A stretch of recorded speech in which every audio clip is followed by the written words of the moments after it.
মুসলমান আপু, ভাবি ও বোনদেরকে বলছি, আপনারা সব সময় হাতে মেহেদি পরে থাকবেন। একদিন এক মহিলা হযরত মুহাম্মদ সাল্লাল্লাহু আলাইহি সাল্লামের কাছে এসে একটি চিঠি দিলেন।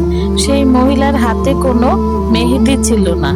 তিনি হাতের নিন্দা করে বললেন, এই হাতটি মহিলা না পুরুষের? যদি মহিলার হয় তাহলে মেহেদি নেই কেন? তার মানে পুরুষেরা হাতে কখনো মেহেদি লাগাতে পারবে না।